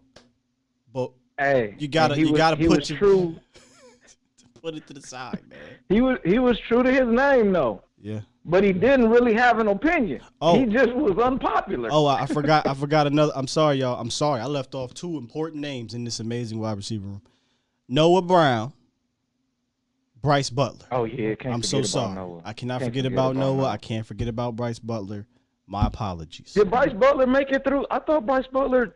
I just typed in Cowboys roster, right? And oh, wait a minute. Here's some more. Terrence Williams. Lance Lenore. Oh. Who else I missed? You know what? Out of that group, Terrence might have been the best. Out of that group, Terrence might have been the best. Yeah, this might have been before Terrence, was stumbling and bumbling over his scooter with the police. Yeah, I think it was pre that. Man, the other question was not with him, but I think it was a question in the chat. Was is Zeke better than Tony Pollard? Is Tony Pollard better than Zeke? I think at this point in their careers, I mean, we've been saying this since last season. Zeke and Tony Pollard is better than Zeke or Tony Pollard. Yeah, we've been on that train for what, Tony 2 Pollard years? Or Zeke. Yeah, I mean, this is not a new conversation or something that we've been touching on. Right. They at this point they both need each other because they both do similar things. I mean, they don't do similar things. They both they complement each other well when used correctly. Yeah, when used correctly, they complement each other very well. I think Zeke and Tony Pollard is better than Zeke or Tony Pollard. What I will say, though, is Zeke in his prime Zeke, the one that had, I think he had 15 carries of 20-plus yards that first year.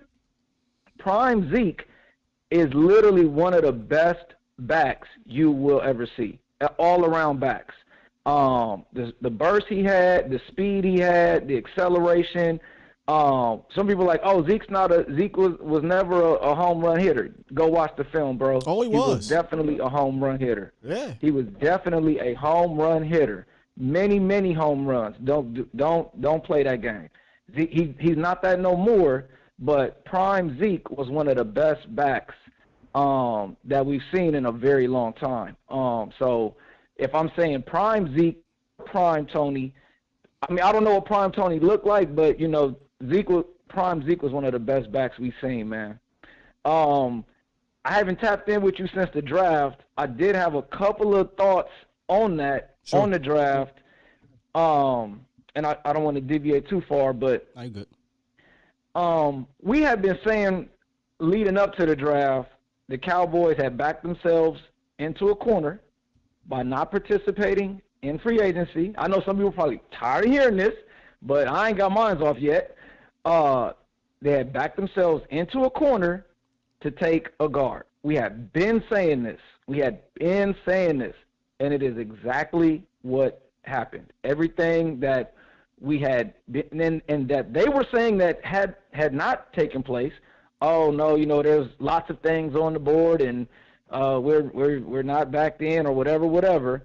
It was exactly what it was. They were backed in to taking a guard. Now, is he going to pan out? I don't know. You know, that's all yet to be seen. But clearly, they backed themselves into a position to take a guard. If they were gonna do that, I'm gonna be honest, guy. Just looking at how everything panned out, just why not keep Lyell and move? I know it's woulda, coulda, shoulda, but keep Lyell, try him at guard, and if you have to reach for O-line, if you have Tyron, Lyell, Zach, Biotish, Biotish and Terrence. Not Biotish. Oh, okay. Who's our All-Pro guard, man? That I can't remember his name right now. You're talking about Zach Martin, but Zach Martin, right. and our tackle Terrence. And then if you were in a position and you bring in Linderbaum, and if that was your O-line, was your 5, I would feel far more comfortable with than what we have. I think you putting Tyler Linderbaum next to a rookie guard who's making a transition into the NFL is just, man, I don't know. We'll see. Again, you know, it's all, you know, we're all trying to see what's going to happen. But Mel, I mean, I'll be honest with you, I would definitely be excited about that lineup. Like, not thinking about injuries, not thinking about suspensions. Tyron Smith and Lyell back on the same side again. I think that would help, even if they don't take Linderbaum, but it didn't matter. And then you get Linderbaum. I mean, you're putting 2 veterans in, you know, on the outside of Linderbaum, and then I think Terrence would hold down the right tackle spot. And then you got some flexibility when Tyron goes down, if you want to, you know, move that stuff around. Down. So there's no doubt about it. I mean, I think we talked about this on Vacha's show too. I would have liked to keep Collins for, at the very least, move him into guard and or depth purposes. So you lose depth by getting rid of him. Now, I understand why they got rid of him. I think they just soured on him. There was like, all right, man, you lied. You know, coming out of shape. He got put in the doghouse and they never took him out type thing. Yeah, they were fed up. Yeah, they were fed up. Yeah. They were fed up. They were fed up, but I kind of still feel like they made an emotional decision rather than a good roster decision. Awesome. But it is what it is. It is what it is. We are where we are. The rest of the picks, kind of, you know, our draft kind of reminded me of an NBA draft. Like, the NBA drafts a lot for potential guys that are not ready to play right now, that will be ready. So you're like, oh, he's 19 years old and he's 6'5" in the wingspan. We got a lot of guys like that that still have a lot of development to do. I don't know how many guys we have on that we drafted this year that are really going to be impactful or ready to play week 1. Well, Mel, what if I can get you to look at it different? I mean, no, continue to look at it that way. It is a futures draft. I called it PFA, right? Potential, future, and athletes and attitude. That's the kind of draft that we kind of took here.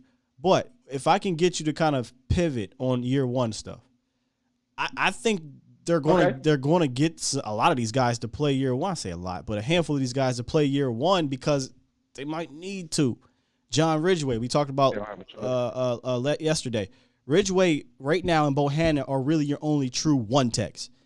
And we talked about the snaps that Hamilton got, that Bohanna got, that Urban got. It's very possible he's going to get some of those snaps. So he's going to be playing, right? Yeah. Jake Ferguson, I don't think it's going to take long for Jake Ferguson to be your tight end too. And if you go look at the history of Cowboys using tight end twos, even Dalton Schultz, when he was a rookie, played a hell of a lot of snaps. He didn't get a lot of targets, but he played a lot of snaps. So Ferguson could probably play a lot. We know Tolbert is going to play. He has no choice. And we know that Tyler Smith is likely going to be your starting left guard. So you're looking at 4 guys that are probably going to get significant playing time as rookies. So what if I can get you to pivot and look at it that way? They may not be all world. They may not be super impactful, but they're going to play. And if you can get 2 of them, I agree. If you can get 2 of them to be good year one, then you're on to something. I digress. I agree. I 100%. I definitely agree. Definitely these guys are going to play. These guys are going to play. And maybe what I meant to say was we might have to be patient with them. Yes. We might have to be patient with them. Absolutely. Because we saw the last couple of years, we've seen picks 1 and 2 come in and make impact. Well, not really so much last year with wait. Michael Parsons did.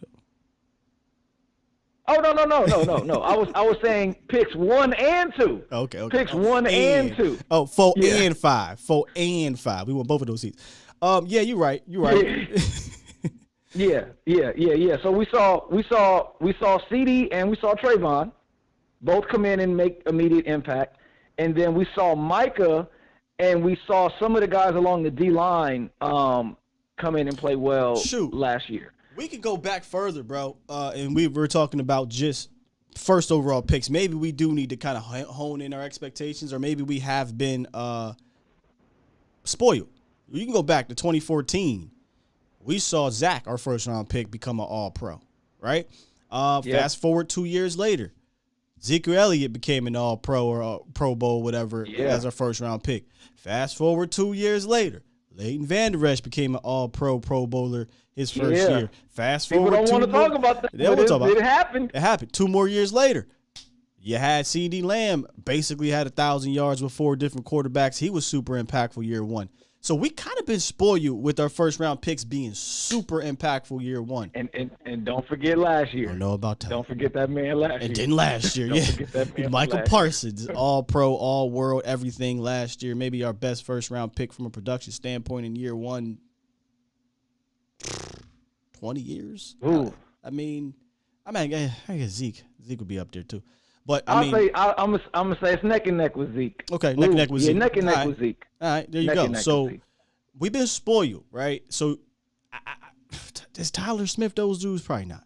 So yeah, we're definitely going to have to be patient with a Tyler Smith and a Sam Williams, 2 raw, athletically gifted guys that still are developing. Yeah. I think we definitely drafted for potential rather than we drafted for need. I don't want to. They are immediate needs too, but we definitely drafted more on the potential side. We definitely drafted more on the potential side. Yeah, now you're putting stuff in my head. We will see how. We drafted need and the future / potential. I mean, you always draft in the future, but usually you'd be like, yeah, this is our need, but my man going to definitely, starter, or he's a CD Lamb-ish type of dude. But we need this dude, and he may not be ready, but we need him right now. Yeah. Huh? But we put the trust in our coaches. I think Dan Quinn will have a plan for Sam. I think Tyler, I would love for him to work with Big Duke, but I think if Tyler gets those hands right, I think he'll figure some things out early. But I think I know we won't see the best of these guys for quite some time. Yeah, I think people are down on Philbin a little bit. I don't think that Philbin is in favor with most people, but I'm going to be fair to Philbin. Somebody developed Terrence Steele. You got to give him a little bit of credit, bro. That. You got to give him a little bit of credit. You got to give him a little bit of credit. I know people aren't high on him, and but you got to give him a little bit of credit. And in all fairness, oh my God, the other guard last year, I thought he had his best year. Connor? The one that left and went. Who? Connor Williams? I thought Connor Williams had his best year. Now let me before you kill me, hold on. It ain't me. I just want to see what the chat do to you. But go ahead. Look. I know he had the penalties. Okay? I know he had the penalties. But I'm still saying, as far as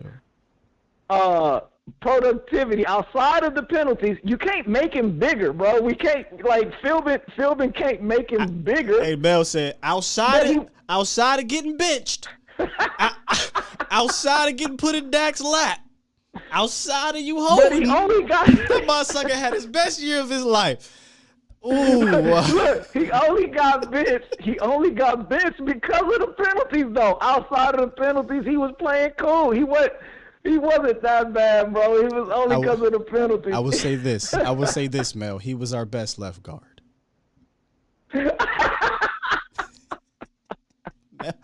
I want to see what they got to say in the chat about you here, man.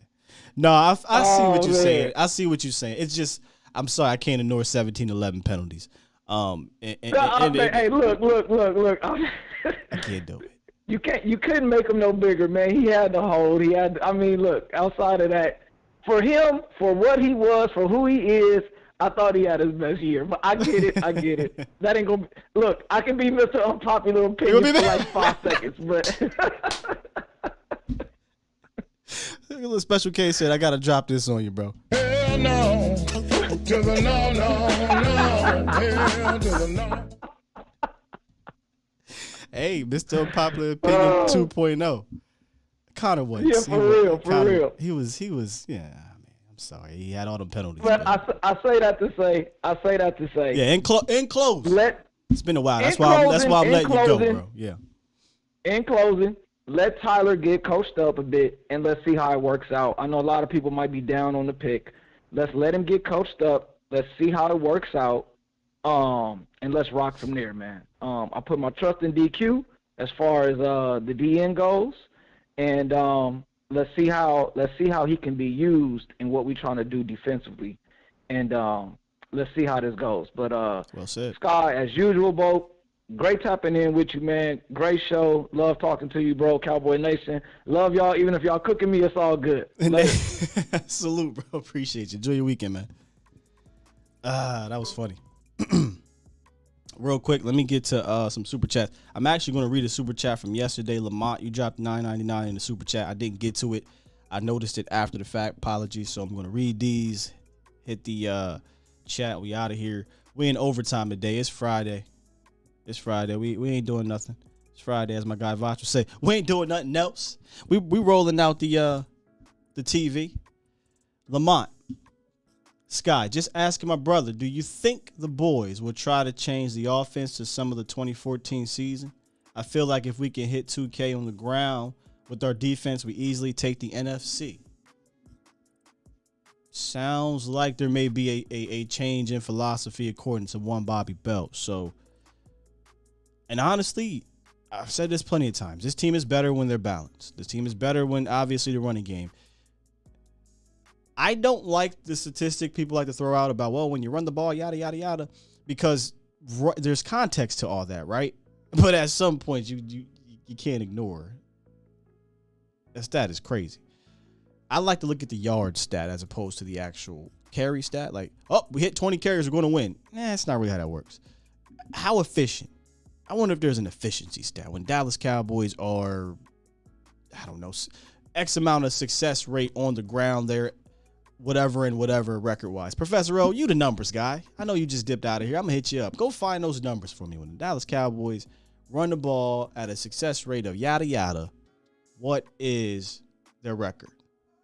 People don't want to do that because that's harder. They just want to be like, Dallas, 79 carries, and they've 24-0. Run the ball 79 times. It don't work that way. But I would like them to go back to being more balanced. Grant H2O. Super chat. $5 donation. He says, sign Barr / Akeem Hicks and let's roll. I'd welcome it. I'd love that, to be honest with you. At this point, I'm looking at like this. The defense is going to have to do some heavy lifting. Go give me some more dudes that'll help me do that. It's a 17-game season. We saw how important depth was last year. Keep on throwing talent in there.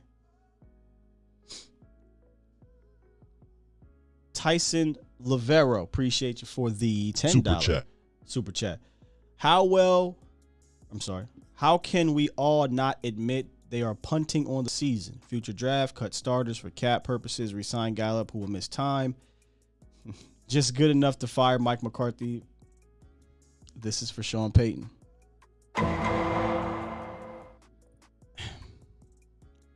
I cannot argue people that believe that, because then I'd be a hypocrite in the sense of I don't believe they exhausted all avenues to become a better team. I don't believe that.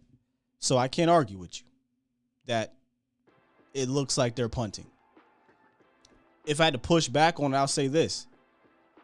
I don't think they punting because this is what they do.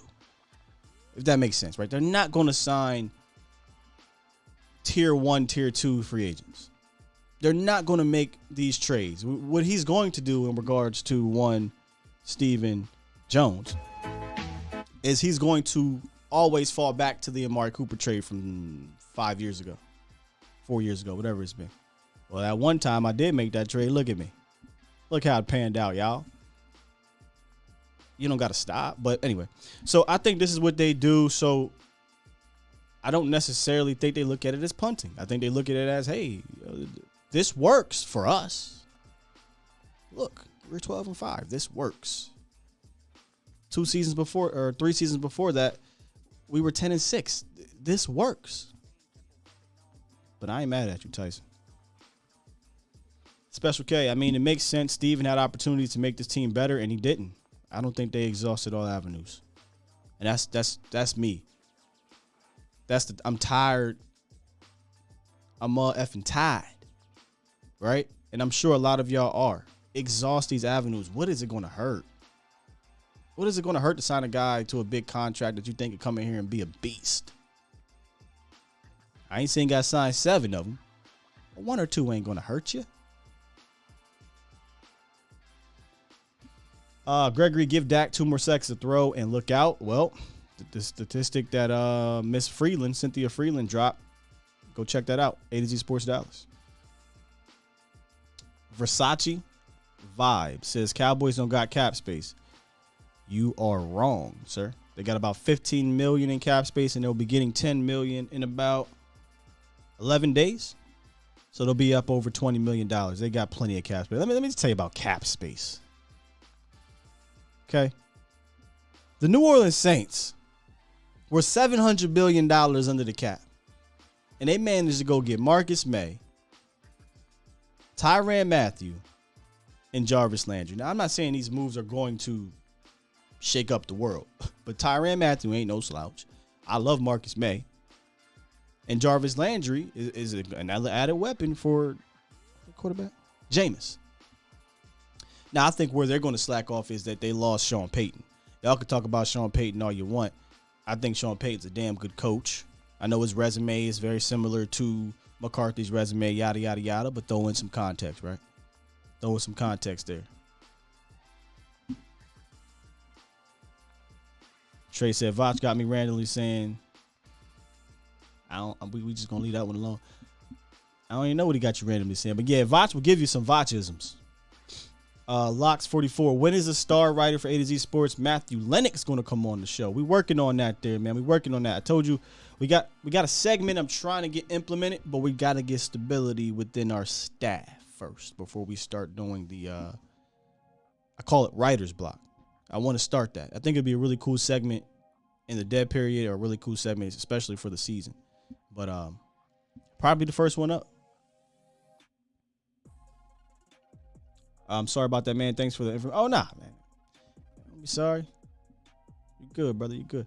Tony, this team is better, but not sure if this coaching staff is better than the Bills. Random AFC team, but I don't think this coaching staff better than a lot of coaching staffs.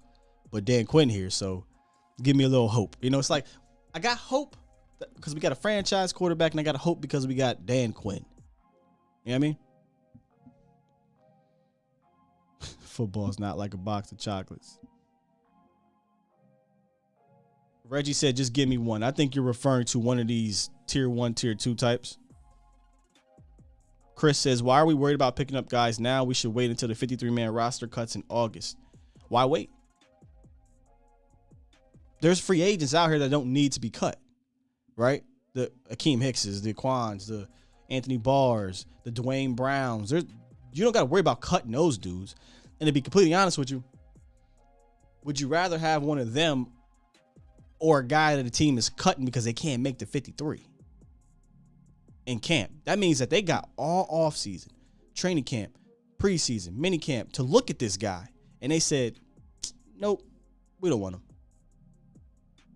I think I'd rather go with one of those free agents.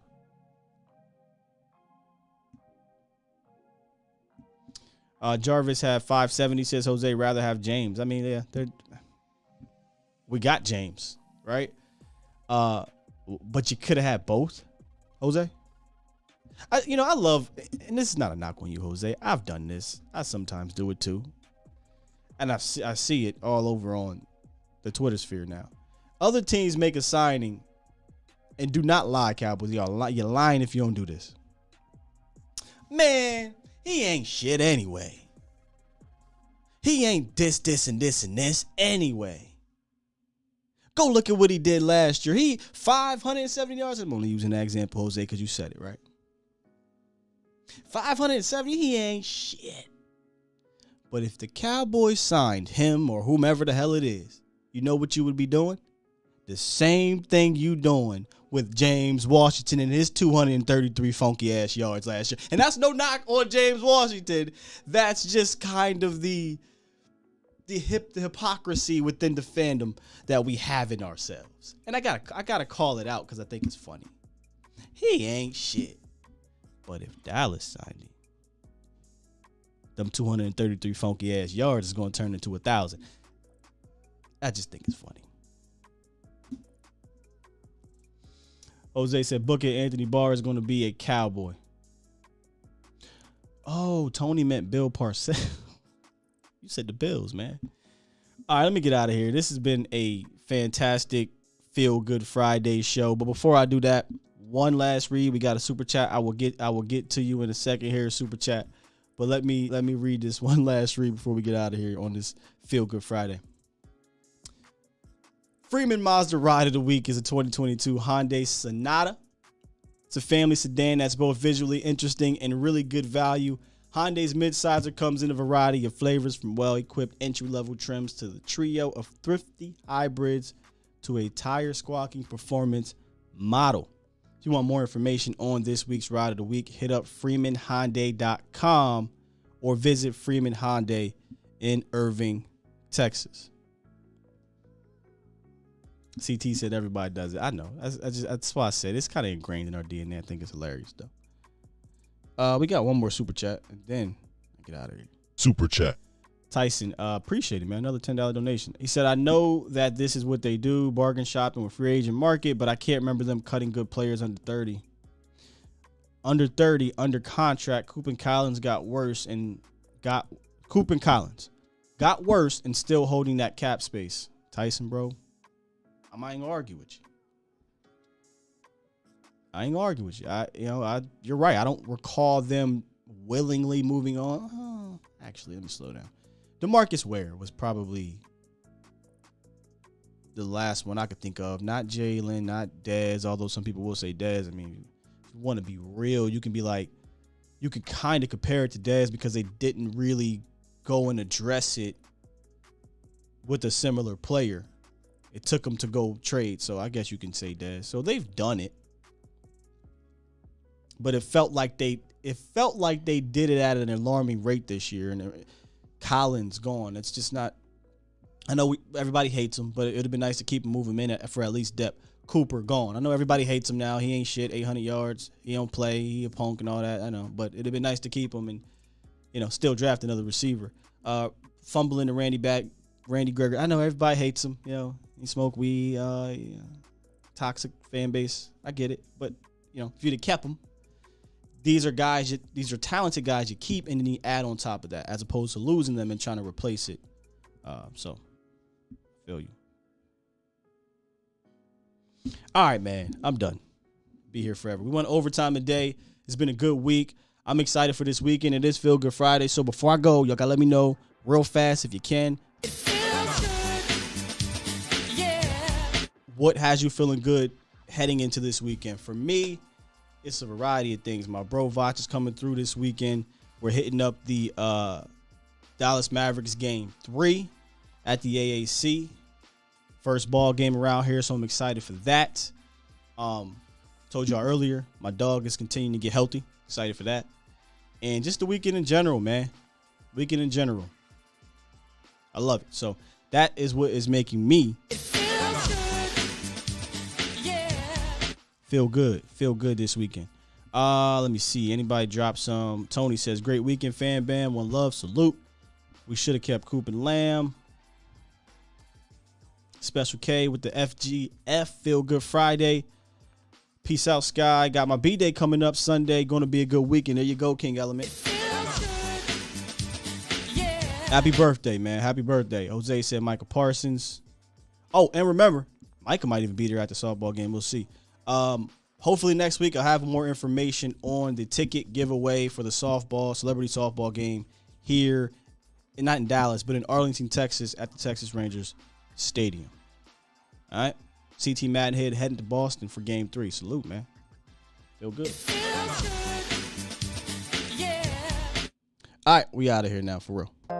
Appreciate y'all. Visit A2ZSportsDallas.com. No Mauricio tonight. Giving y'all an off night. It's every Friday, though. Love y'all, man. Been a great show. Been fun. The calls were great. The super chats were great. The chat, as always, absolutely fantastic. Hit the like button on the way out.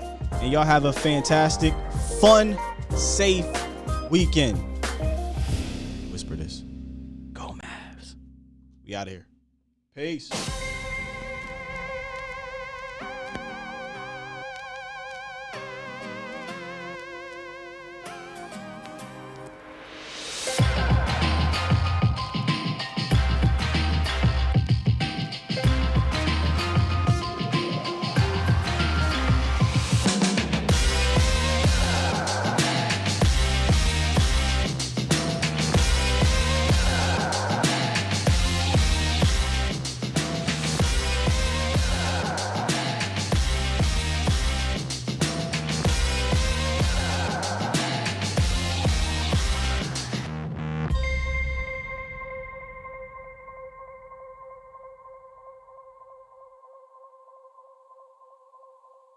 Get your damn act together.